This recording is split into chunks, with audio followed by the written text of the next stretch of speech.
funded in part by RAC. We will be recording this meeting, as Zoom just alerted you, so know that this is being recorded. And I'm Lisa Chikala. I'm the OMPA Executive Director, and so excited to be here with all of you because this is actually an event that we've been talking about throughout the year because we had a new board member join us. Sommer Martin, can you wave? Who's a horror filmmaker. So we've been talking about doing something, and here we are. It's the end of October. It's the season. So we're ready to have an awesome panel here. This event is brought to you by OMPA's DEI committee, who works really hard throughout the year to create programs and opportunities and connections to those who are oftentimes underrepresented in the industry, both in front of and behind the camera. And that is a theme you'll hear during tonight's discussion. And I just want to say it is OMPA's committees, which are led by volunteers, and OMPA members who are the biggest reason that we're able to do things like this, the biggest contributors to our organization, make it possible to host events, advocate for the industry, and be a resource. So thank you, members. Thank you, committee members. Thank you, volunteers, for making this possible. Thank you all for being here. I'll drop a couple links in chat in case you want to join a committee or you want to join the org. But without further ado, I would love to introduce Fran Vasquez. She is the founder of Juke Juke Creative, which is a radical creative agency. She is also an OMPA board member. She is the co-chair of OMPA's DEI committee, and she also put together tonight's event. So without further ado, I would love to hand off to Fran. Hi, everyone. My name is Fran, and my pronouns are she, her. Thank you so much, Lisa, for the introduction. That was really nice. I just want to talk just really briefly about the work of the DEI committee. Since I've joined OMPA as a member about, maybe it was like been 2 years now, we've made a lot of progress just within the organization itself. I believe we have 9 BIPOC board members now, and the work always is going to continue. We have a couple different one ongoing event, which I believe now we're going to try to do quarterly, which is COCO. It's Creatives of Color Oregon. It's a BIPOC only space where we either do workshops or we just have a space to be able to kind of like talk about our experiences in the industry. The last one we did was DPs of color, which was really successful and really great. And we're hoping to continue that programming moving forward. And then also another event that we have been planning for a while now, but due to COVID, it's been a little challenging.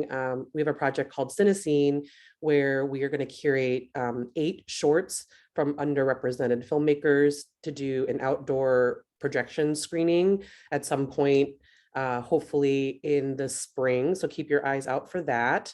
And then, yeah, I will pass the baton along to the wonderful collective Monstrous Femme Films, which is made of Emma and Hannah. And Emma's going to be our moderator today, and I'll hand it over so you can kind of explain what your amazing collective does. And I'm really excited to partner with you guys on this project. And yeah, thank you so much.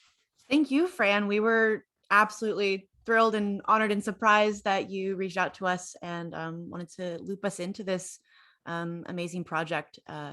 These conversations are really important to us as a collective. It is kind of part of the core messaging of what we do. So yeah, I'm Emma. I'm a horror filmmaker, and Hannah, she is my co-founder. She's going to be moderating the questions later on in the event. But yeah, so we are a queer feminist horror collective with a focus on producing progressive horror flicks, as well as carving out spaces for young women, non-binary people, queer people, and people of color in front of and behind the camera, and kind of creating ethical, creative spaces on set. That's really important to us too. So being inclusive, collaborative, making sure that everyone's voices on set are important to us, and that everyone's voices are heard. And we also have 2 ASL interpreters today, which is amazing. And I think really important, especially when you talk about the conversation of filmmaking and inclusivity. And so I'm super, super excited about that. We have Ashley here, who's doing some ASL interpreting for us right now. We also have Selena. So thank you for being here. This is going to be great. Oh, and Hannah, do you want to speak to maybe a little bit of what we do in the films that we've made, sort of what we're up to right now? Yeah. Hi, I'm Hannah. I'm the other co-founder of Monstrous Femme Films, and I'm a horror filmmaker. We're based in Portland. We've released 2 films so far. We made a sex-positive feminist neo-giallo called Fanatico in 2018, and that's been distributed by Alter on their platforms. In 2019, we made a retro summer camp creature featurette called Camp Calypso, and we are currently in pre-production and fundraising for our 70s prom night pro-choice body horror titled Baby Fever. You can find out more about us and our work at monstrousfemmefilms.com or Monstrous Femme Films on Instagram. And you can check out our new project and donate until the 30th of October at seedandspark.com/fund/babyfever. And I'll put that all in the chat. And then I will be monitoring audience questions today. So if you have any throughout the discussion, drop them in the chat. I'll pick some good ones and we can chat at the end. So thanks. Thank you, Hannah. We're super, super excited to be here. And I'm so happy to have 3 amazing panelists here with us today, talking about their experiences as a horror filmmaker, how their own life and their experiences influence and inform their work. And so I would love for you guys to have an opportunity to introduce yourselves. Why don't we start with Sommer? Tell us a little about yourself. I knew you were going to call on me first. I felt it in my spirit. I'm like, watch. Right at you. Watch. I'm Sommer Martin, she, her pronouns. I am the founder and CEO of Summer Camp Productions, which is a horror movie and television film production company. And I'm also an OMPA board member. I'm coming up on 1 year now, and I'm so thankful to be here. So thanks for having me. Yeah, thank you, Sommer. Thank you so much for being here. Megean, do you want to tell us a little bit about you? Hi, can you all hear me? Yes. Okay. I'm Megean M. Sanchez. I'm the founder of The Quiet Crowd LLC, as well as Big C Media Productions. I have written and directed a film called The Quiet Crowd that's based in Portland and was all filmed here during COVID.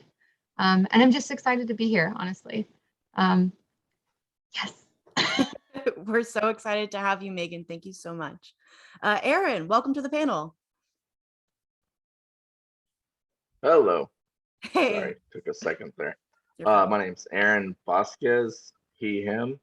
I'm a writer-director, recently moved here to Portland about 2 years ago. Currently working on a feature film, horror, and I'm excited to be on the panel. Thank you so much, Aaron. We're super excited to have you. All right, let's jump into this discussion. I'd love to kick off things with a question about fear, and kind of discuss how that influences work in the horror space. Sommer, I'd love to start things off with you again, if that's okay. What is your relationship to fear, and how does that influence and inform your work in the horror genre? My relationship to fear. So I don't know which movie this is. I'm not really into like action sort of things, but I remember this line where I think it was like Captain America that was talking to the doctor, whatever his name is, that plays the Hulk. See, I'm not into that genre. I'm into horror, so I don't know these things too well. But Captain America said to the guy that plays the Hulk, he's just like, I'm gonna need you to get angry. And he's like, well, the key is that I'm always angry. And so for me, I'm always scared. And that's so funny to me. Like, I mean, it's just like, I'm always afraid of everything. And that's what I think that most people don't understand. Is like, that's the reason why I can write the things that I do, because I find myself in situations where I listen to like what Oprah says, the whispers, not in a bad way, like not talking to myself, but like the whispers where I could be like walking down the street and I'm like, oh my God, what is the worst that could happen? I always ask myself that question, what's the worst that could happen? And then there's like this like spark, and then I'm able to create off of that. So like, for instance, I had a lot of fear going to Southern Oregon with my aunt to go to this like Bigfoot festival. It's like, first of all, we Black. We don't do that stuff, right? We're not going down to go look for Bigfoot. And so that fear of like the unknown and like actually going there, like, oh my God, what if Bigfoot actually came out and attacked us? And so it's just like always looking for what could possibly go wrong. That's kind of like my basis for everything. And I have a very, very, I would say, comfortable relationship with fear. Like I actually enjoy it. I love controlled fear. I love to watch stuff by myself in the dark on Halloween. Like I like sign me up for it, but I it has to be controlled fear. I don't like stuff that I have no control over. I don't like real fear, but controlled fear, make believe is like my thing. And I'm wondering if Aaron and Megan feel the same way, or if you have a different kind of outlook on it.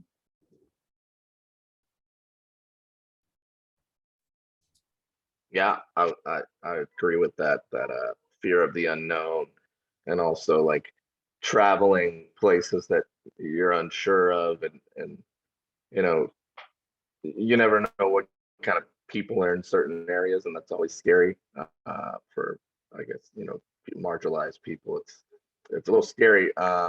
Fear of the unknown is like the biggest thing that your mind just puts those thoughts into your head that sometimes are scarier than what's actually there. It's interesting because like I actually think fear of the obvious hits me more. Like the thing that I know is going to happen that's right over my shoulder.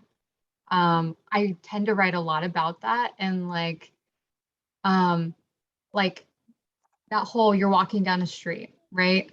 And you're like, what if somebody attacks me right now?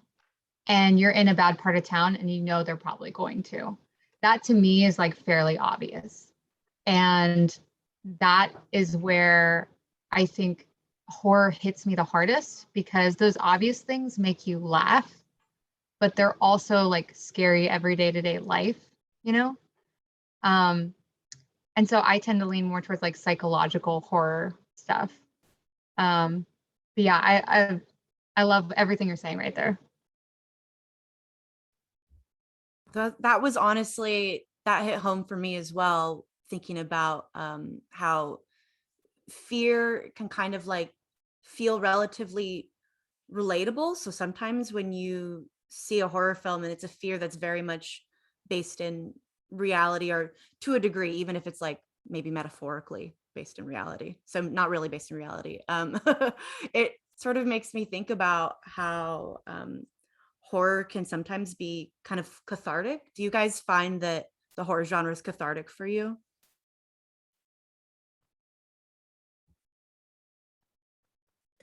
I mean, it's so funny now that my family member, like if I'm having a bad day, somebody will say, like, I think you need to go lay down and watch a scary movie.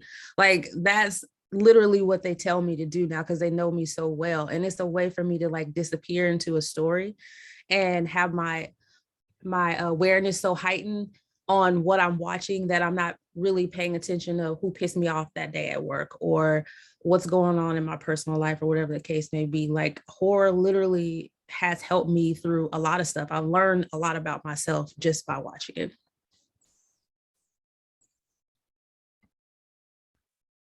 Yeah, I love Absolutely. that. Like, just talking about catharsis, like I was watching Midnight Mass, and my partner works with religious trauma. Like that's what he does. He works with people with religious trauma. And I was asking him the whole time, are you triggered watching this? And his response to me was, no, it actually is kind of healing, because the bad guy is super scary and very religious and very much like his mother, which was great. But I think that like we live through stories, and what's great about stories is that they end. And what's great about horror is that we have that little bit of controlled fear that we have the ability to heal from and move on and not feel entirely broken in a way that some parts of our lives feel that way. And I think that's what's so cathartic and wonderful about horror movies is we know they're fake. What do you think, Aaron? Yeah, I agree that it's healing.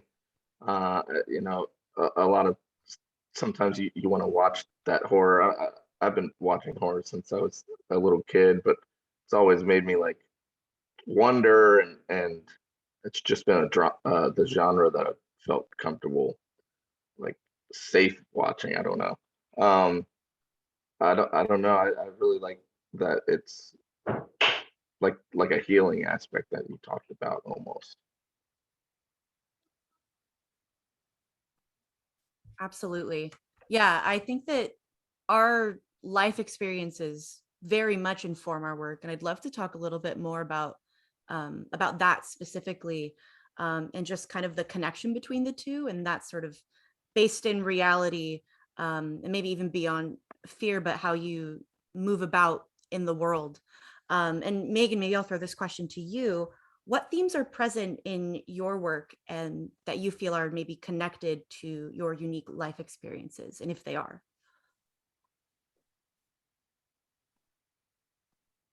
Yes.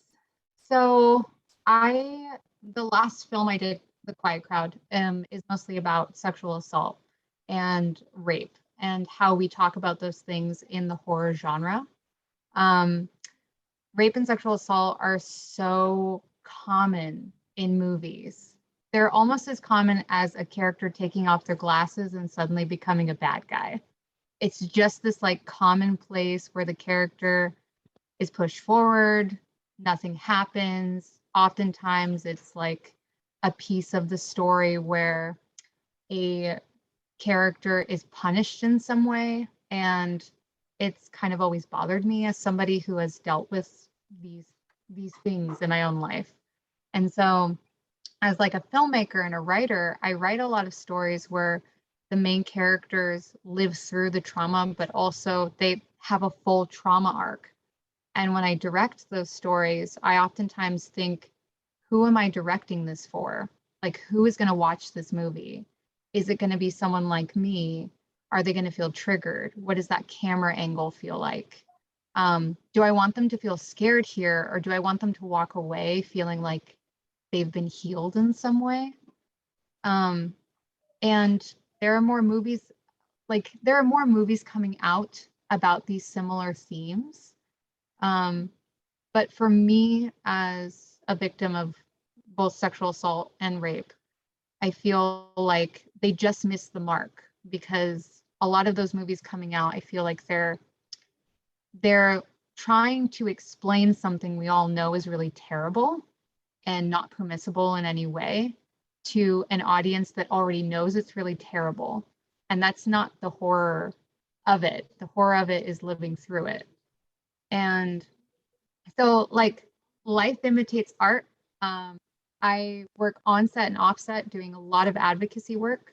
I work on many sets doing advocacy work, talking about how we treat our actresses, our actors, how we treat our crew. And through my movies, I try to work very hard on like creating healing experiences that allow you to kind of like laugh, cry to the funeral of everything. Because those are my favorite horror movies. When you're like laughing and crying, it's ridiculous, just a little bit. And you don't feel bad at the end of it. You feel like you can shut it off and try to explain it. What about you, Sommer? I'm actually curious. How does like life imitate art for you? Oh man, in so many ways. Just like kind of, first of all, thank you for sharing what you just shared. And thank you for being brave enough to actually like do the work and address this head on. So I commend you for that. For me, I always felt like the child who wasn't like heard And I always felt like sort of like a black sheep, not like intentionally, but I just felt different and weird. And so I think a lot of themes in my short films have been like the person who's on the outside and the person who is the black sheep. And somehow, some way, they have to overcome something to be their greatest self. And I try to get away from it, and all roads always lead back to overcoming something, also like advocacy in some way. And also, when I'm on the set, I try to have open dialogue with the actors as well as the crew members. I want people to be able to talk to me. And so, in doing that, I'm able to like connect with the actors and then figure out what we have in common. Because I try to figure out how can I make this connection so they trust me in the process. And so what I do is just like, okay, what happened with you, in your childhood? Most often than not, that person is just like, I didn't feel heard. I didn't do this. And it's like, oh my gosh, me too. So we have something to sort of like go off of, but that's behind the scenes. But in front of the camera is I'm always going to write for Black women because, the way it looks like in movies now is kind of like, we're not really represented, but then you add on the layer of horror, and the Black girl usually in the horror film is designated to be the best friend, the sidekick, and she probably is gonna die first. So me in my films is always the Black girl is going to be the main character, and she is probably going to have to overcome something. So those are like usually the little themes that I work within.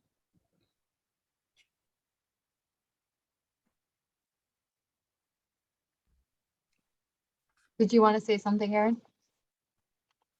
Oh, just I think me in my experience, I grew up in the Mormon religion, which was kind of crazy for me, and I got out of it. But a lot of my themes are, I feel like, religious horror type stuff, and kind of like the lone person. Yeah, I just think that some of those things kind of like are traumatizing in a way, and they kind of root themselves, and it's hard to like get them out of your like system, or what they're kind of embedded. But yeah. Yeah, absolutely. And it sounds kind of like this theme that's sort of been threaded throughout a lot of what we've already talked about, is identity and kind of the core of our being and how we move about in the world and present ourselves in the world. Like I know for me, when I create horror and I'm writing, I'm viewing it through my own lens. So my experience as a queer woman in this world very much forms what I write about, and the lens in which I'm seeing it through. Aaron, I'd want to kind of throw this question to you. How do you see your identity represented within the horror genre? And in what ways does your work kind of uphold or subvert those portrayals? It's just kind of been absent my whole life watching horrors. Really, not too many films have Latino leads, Latinx leads. So when I was writing this feature, I was like, I have an opportunity to make the leads who I would want to see represented. And I have a daughter, so I made both leads female, and so it's just something that I am striving for, and I try to tell other people about when they're making their films, to try to be inclusive, because a lot of stuff that I see that's getting made, like I don't even think they think about it. Yeah, absolutely. I'd love to hear from Summer and Megan on that. Do you feel like your identity has been portrayed in a certain way? I know Summer kind of spoke to that with sort of the Black girl trope in the horror genre, which has been so prevalent and it still feels like, I don't know, the space in which tropes exist is very strange in the horror genre specifically, because it's always it follows a very specific structure. So I'd love to hear from you guys as well on that. I mean, yeah, I'm just tired. I've been watching, like Aaron said, I've been watching horror movies since I was a little girl. I grew up watching, Child's Play and, like eventually down the line, like Scream and stuff like that. And it's just like, I got really, really tired of seeing Black people die so soon. And I got really tired, especially being a Black woman and then seeing a Black woman have a role and then she get killed off early. And then, or she's like the sidekick that's like really snappy and, like saying, I'm just like, there's so much more to us. And that's kind of the reason why I wanted to go into this, because it's just like, we have to have some sort of representation. And so for me, when I write, I literally want to write for Black women that look like me. It's just like, and I don't apologize for it either, because I look at people who are making films right now, and I often go to these folks. I go to, like, say, Oprah Winfrey. She did a lot with Chicago. Like, she's very like in tune with Chicago. If you think of Spike Lee, who's behind me there, when he does a film, it's always like about Black people. It has a lot to do with race. It has a lot to do with Brooklyn, as well as Tyler Perry. It has a lot to do with Black people, probably spirituality, and Atlanta. So for me, I'm going to make sure that I always talk about Oregon, because that's where I'm from, and a Black woman, and it's going to always be some sort of overcoming something.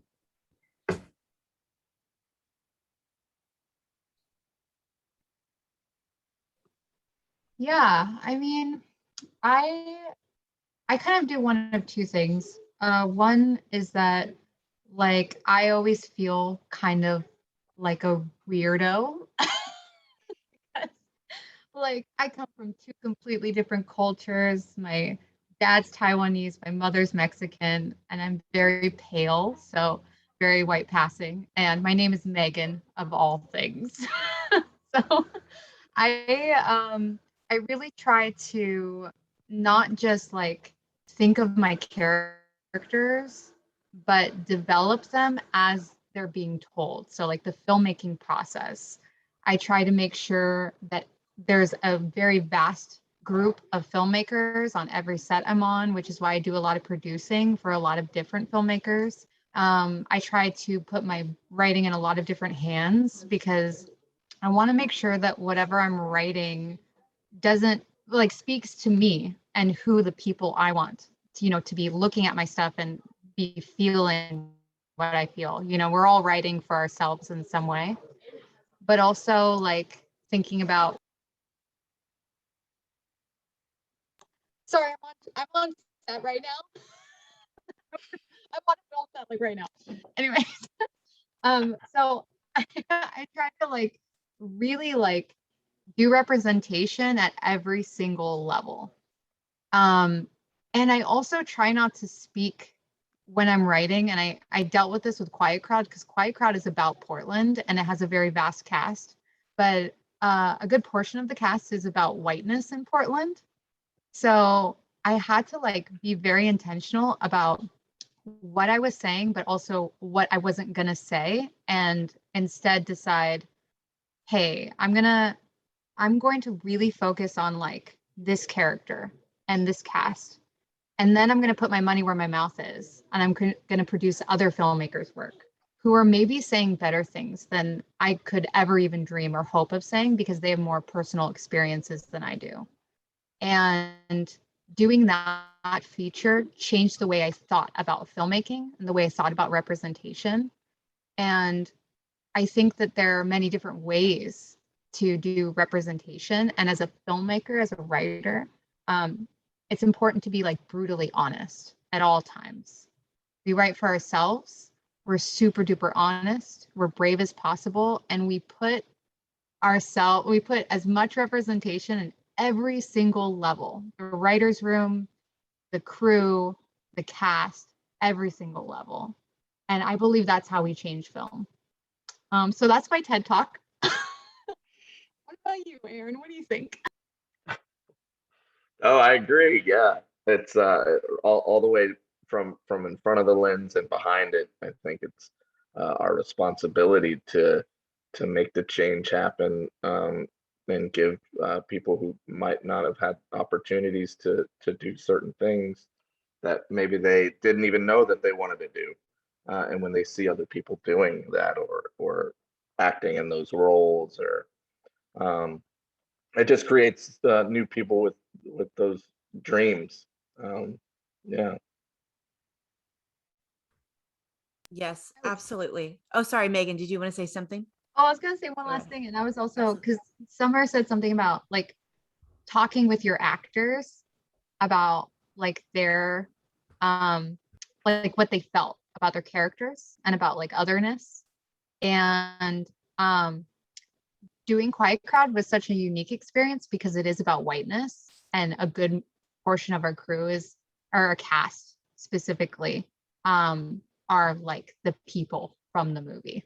And so there was this beautiful thing that happened on the set where all these people were having conversations about feminism, about race, about sexuality, conversations that they had never had before, and were kind of fumbling through it together while creating a piece of horror, like specifically psychological horror. And as a director, I always love working with directors that like do that have those conversations with their cast, because it influences the work in such a beautiful way. And so I just want to commend you for doing that. And I would love to work with you one day.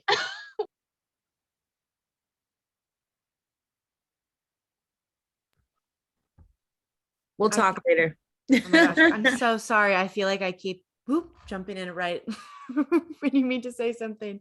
Well, all I wanted to say was couldn't agree more. Representation behind the scenes and in front of the scenes is, in my opinion, also how we're going to shift things, not only in the horror genre space, but in the film industry, which can be a very, it can often feel like marginalized communities, there's a seat for one person at the table, one woman, one person of color, and kind of taking things into our own hands with indie filmmaking can feel really good. And I think that it does create much more purposeful pieces when you're kind of working, especially with your cast as well, when you're working directly with them, especially in a genre like horror, especially with psychological horror, where it's a very heady kind of genre, subgenre, and building those roles with your cast and having those conversations with your crew can be really, really impactful. One more question, just to kind of ask all of you to kind of close this portion of the panel out. I'm kind of curious about what you guys think about how horror connects with marginalized communities. What aspects of the horror genre do you feel like marginalized communities connect to, and why often that sort of sense of otherness, I think, sort of kind of brings us closer to the genre, and why we feel so heartwarmed about it? I think being marginalized is scary. And I think most of us have been ridiculed or bullied and stuff like that. So I think it speaks to everyone with the just being marginalized. Yeah.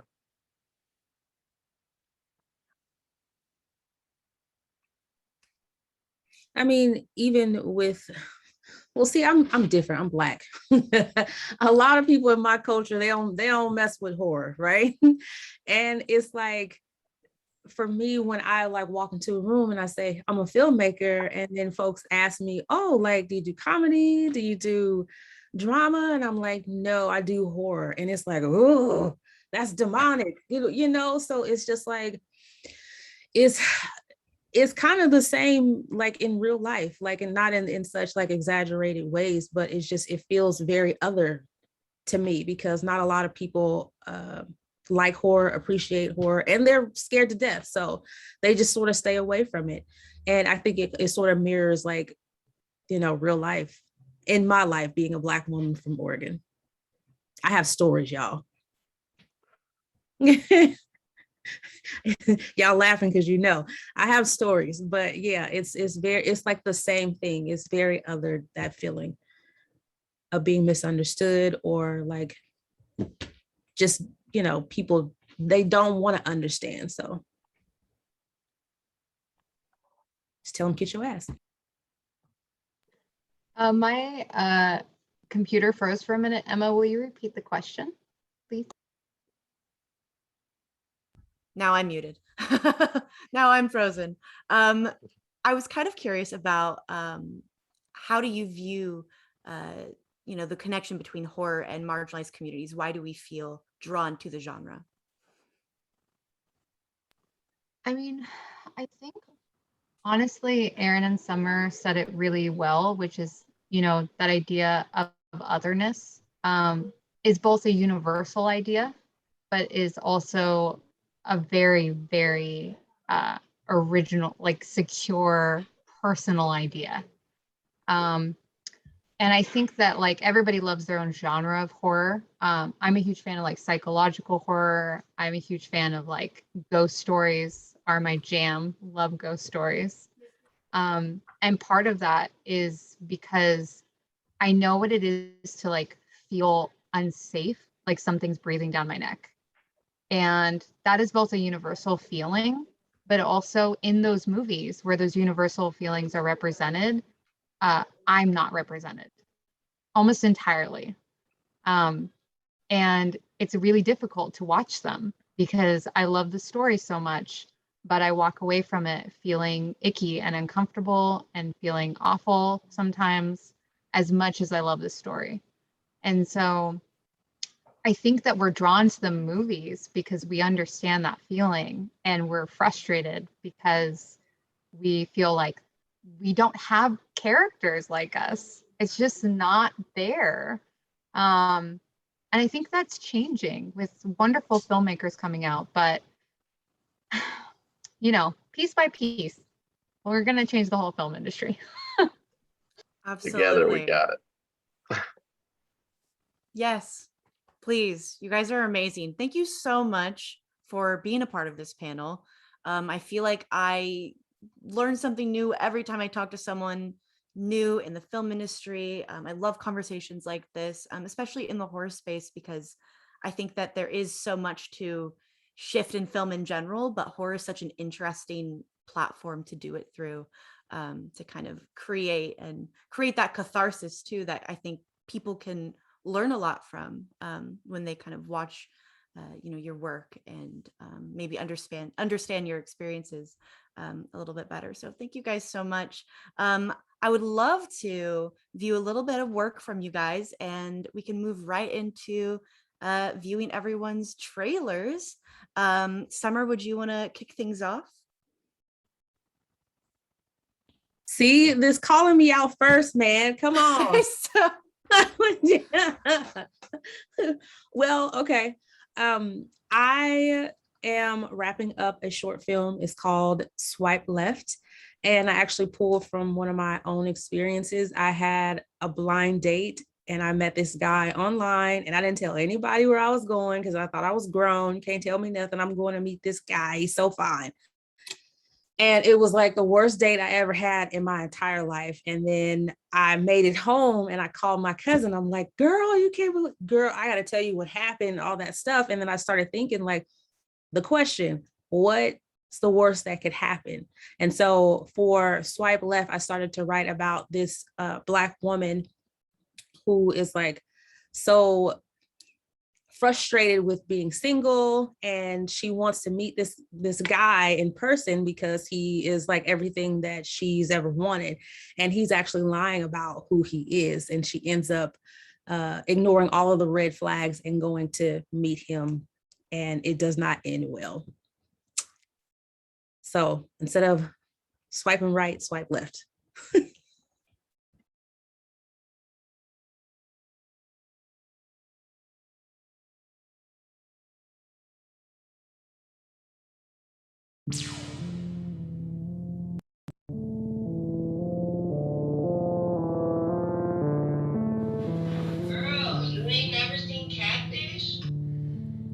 No. Have you ever seen a first 40 eat? Girl, let them bitches come up naked. You really going out with a little boy? At least tell me where you're going. And what time are you coming home? Maybe I won't if I get lucky.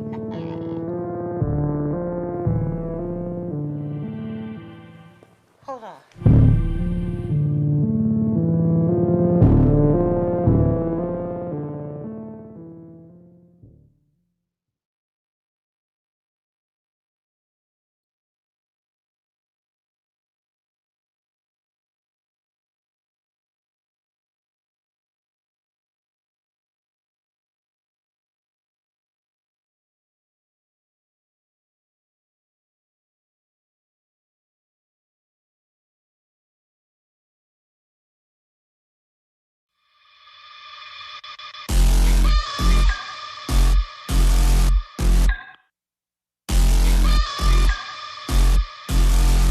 Duck, duck, goose found a pussy in a dollar bin. Guess you forgot your galana bin. Can't get loose, get your guts, got your tongue again. Rope burn on your hand, are you numb yet? That's what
Man, you guys are so cool, dude. Those were awesome.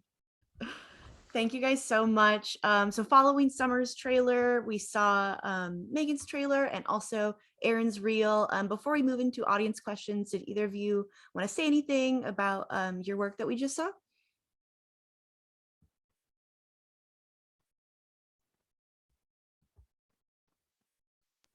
Eric, you want to go first? There we go. Yeah, that was a real some stuff I've done. One of those was a short film I acted and shot when I first moved here to Portland. I just wanted to get out and take my camera and shoot some stuff. But yeah, I'm excited to make some new stuff here with people that I've been meeting. Hopefully, the three of us and the rest of us can get together and make something as well.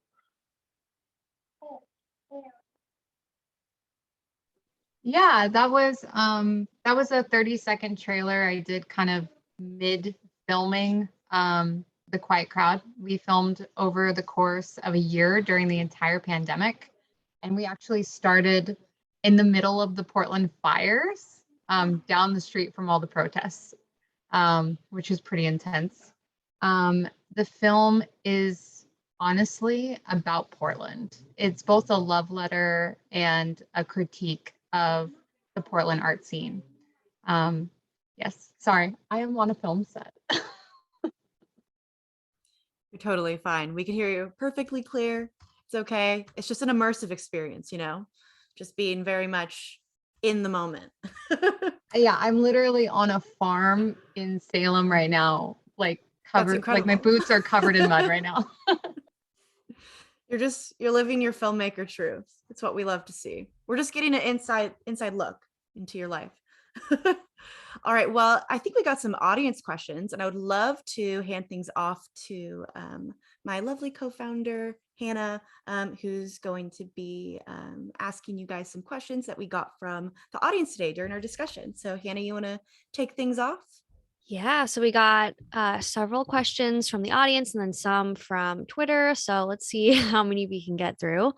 The first would be, what advice would you give to anyone trying to start making their own films in general? And what themes do you each try to evoke in your horror films?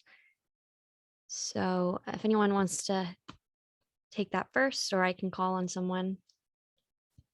Megan? Okay. So I help produce young filmmakers. So I love this question because people ask me it all the time. I would say, if you would like to start making your own film, you pick up a camera and you find you a good producer, like somebody who asks more questions than gives answers, and you build yourself a little team. Even if they're not filmmakers, particularly, you don't have to go to film school.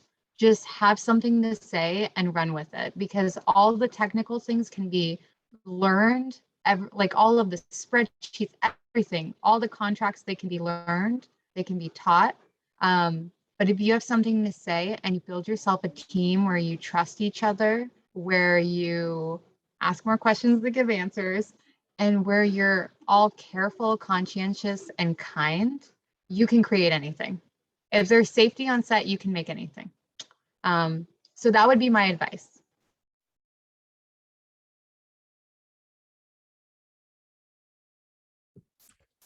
I love that answer, Megan. That's exactly what, Emma and I strive to do with our collective. And I love seeing so many other local filmmakers with the same mission. So that's fantastic. Summer and Aaron, did you want to speak to that question, or should I move on? Everything Megan said. Also, you have to create. Like, sitting thinking about it is not going to get it done. Like, you can't sit and try to will yourself to do it. You literally just have to get up and pick up a camera. A lot of it is going to suck, but some of it is going to be great when you first start out. And so it's also getting up to do it and then being consistent. Like, keep going back, keep learning, buy books, take classes at Open Signal, or, go back to school, whatever the case may be, but you have to keep moving forward. You can't just sit and think about filmmaking. It's like an action you have to do. Yeah, and it's not going to be perfect. Like, I think if you're constantly striving for perfection, you'll never make anything, because you're just going to wait around for that to come find you. And, I think make crap first and then keep working at it and keep trying, and you'll succeed. Awesome. Aaron, did you want to add to that, or should we move on? I was just gonna say, try and get on some sets if you can. I know sometimes people allow people to come on and kind of shadow. So if anyone is here in the Portland area who wants to get on a set, reach out to me. I'd gladly show you how to things, or you could just stand and watch how things work. And what Summer said, just get out and do it. one of the first big things we did with my friends was get together and we made a feature film for like $1,000, $2,000. So yeah. That's awesome. Cool. Well, another question to Summer's earlier point about horror being another. Do we feel that may be shifting since the genre is becoming #1 in streaming services and more mainstream in general? Is the word horror a misnomer for some films that actually go beyond just horror and gore? Are we seeing a shifting society that's embracing horror more than ever? So maybe Summer, do you want to take that since it was picnicking or backpacking off of what you were saying? Well, thank God for Jordan Peele. Let's start and stop there. Like, he broke open this whole new genre of horror, and I'm so grateful for him to do that. And I think because people see that he did it and he did it so well, that it's like, oh, there are other stories out there. And I think that may have like led to, oh, what's her name? I always forget her name. She's the director, Nia DaCosta, the director of Candyman. So it's just like, it's slowly but surely happening, but it's happening. And I'm grateful. This is like the perfect time for me to like bust through that door. I think it's, in some ways, is sort of like a fad right now. Like, some people are excited about horror, but like people like us, we live it. Like, we live and breathe it. And so it's like, that's a little frustrating for me at times, but I feel like, you know what, whatever, the more the merrier. Like, let's just make it happen. Let's like bust this door open and like make horror films for Hollywood. I don't know if I answered that question. I'm rambling, but I love that you brought up Get Out and Jordan Peele, because I kind of refer to this period of horror as like post Get Out horror genre. Are there any other this is just my question, but are there any other films that you guys have seen recently that kind of you felt seen and you felt like the horror genre was taking a different direction?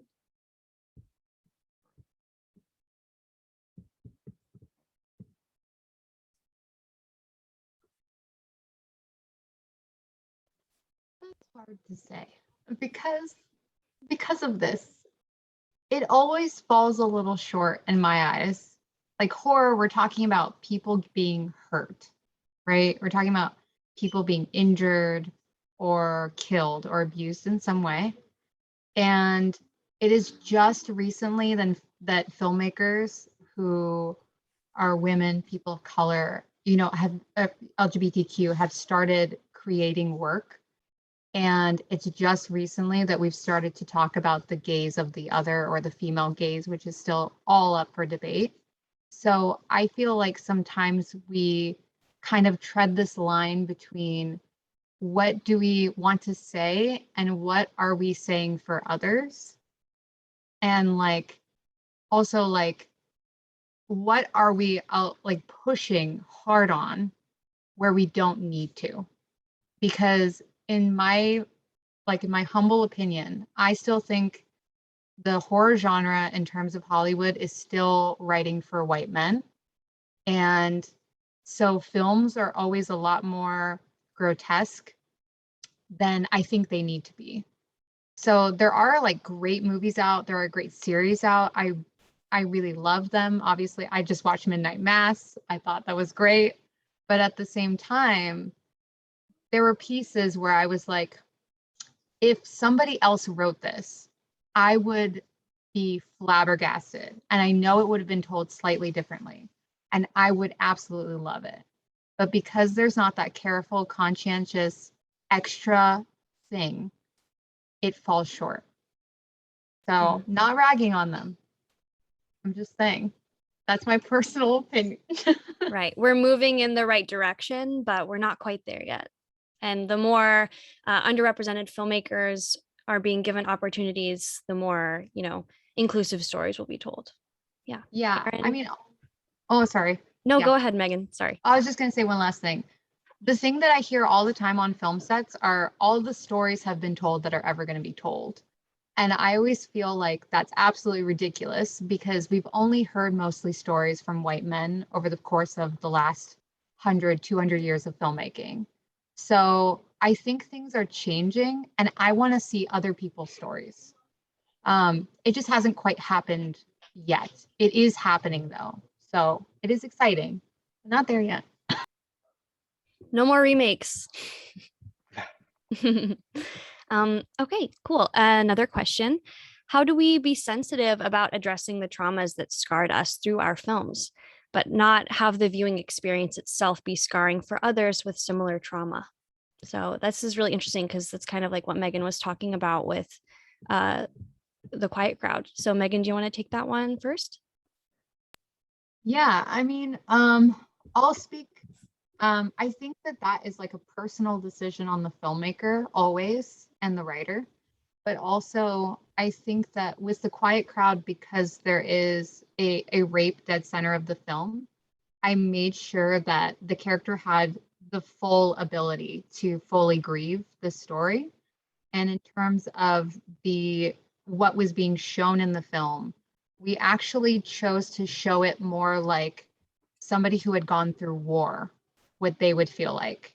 So you don't actually see the abuse happening at all. You see everything that leads up, and then you see the feeling on the character's face the day after. And I did that so that I had to ask myself, if I'm going to watch this, am I going to be triggered? Because so many things trigger me. And do I want to enjoy this story? And I think I want to enjoy the story, even if it's a really scary story and, it can be really awful. So I think it's personal to the filmmaker, how much they want to say, how they want to do that with their actors, and if there's safety involved and consent and a lot of conversations, and what consent, like how much are the people viewing the movie consenting to watching certain things in the movie?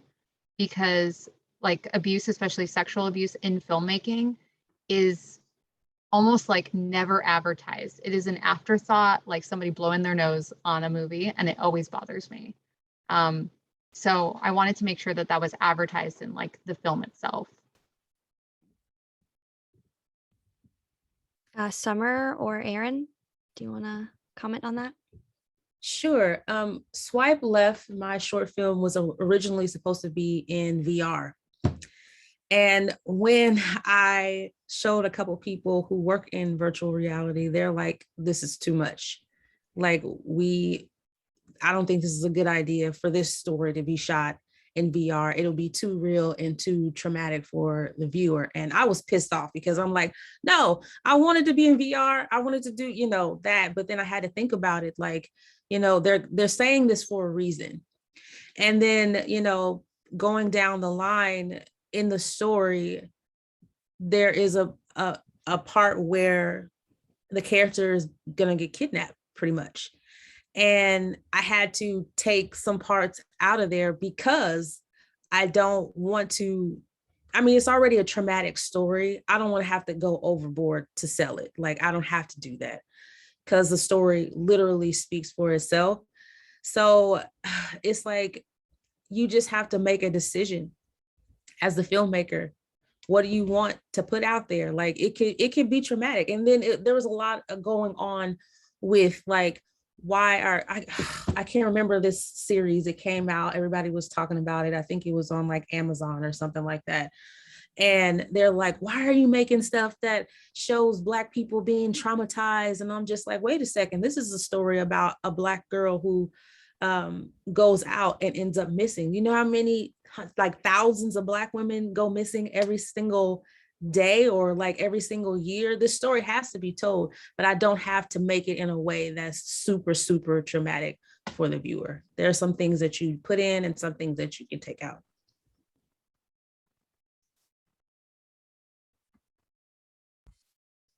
Aaron, did you want to comment on that? Yeah, just agreeing with both of those points. I think that there's a way that you can not show trauma and still have a way to tell it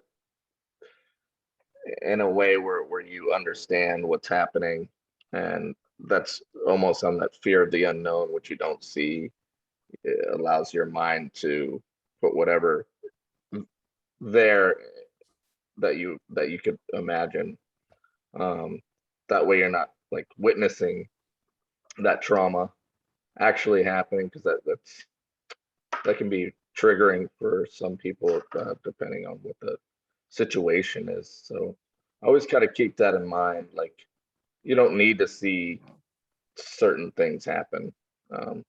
There's a way that you can artistically show some traumatic events going on, I think. Yeah, absolutely. I totally agree with what all of you guys have said. And this has been super, thoughtful and intriguing to hear everyone's perspectives, and very insightful. And, I think that platforming, your voices is a really powerful way to, affect change.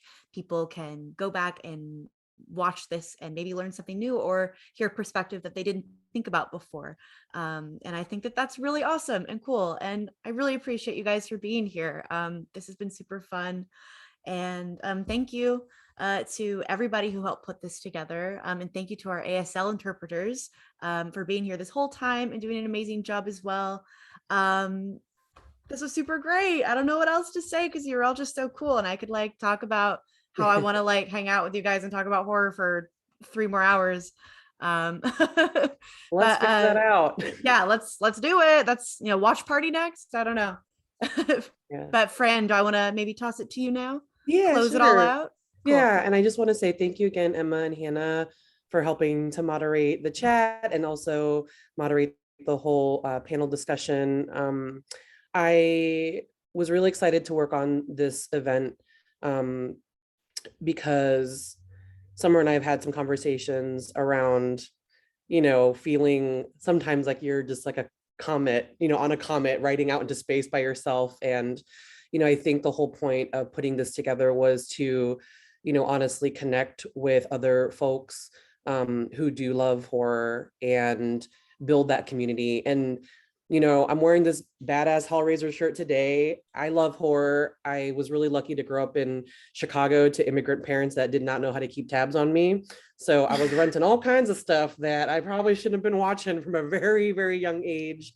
And I got to work on a horror feature, an indie by a director named Jennifer Reeder, this summer in Chicago. And it was just so fun and just such a great experience to have. And I never thought about really ever working on a horror set before, even though I love the genre. I just feel like it's, it's like, so, it can go so many ways, like the blood or the gore, all the things, and which way is this movie going to go, all the things. So I just love that the horror genre does amplify so many different feelings of terror and horror, whoever that lens, that it comes from. And I am really excited to see more of all of your work. And I'm really happy to put everyone together. At least I'm glad that y'all got to meet each other in the least. And so hopefully building some little baby Portland horror community, I think feels really great. And I just also wanted to wish everybody a happy Halloween since it's in a couple of days, and check all your candy before you eat it and all the good things. And thank you again for everyone for participating. Thank you for for Selena and Ashley, sorry. And yeah, and Aaron and Megan and Sommer, I appreciate y'all very much. And thank you for today. And I guess this is how we should sign off, because I don't know how to do this part, but yay. Oh, this will be put on OMPA's YouTube channel at some point also. So if anybody wants to share it later on. Also, thank you. Thank you guys. Thank you.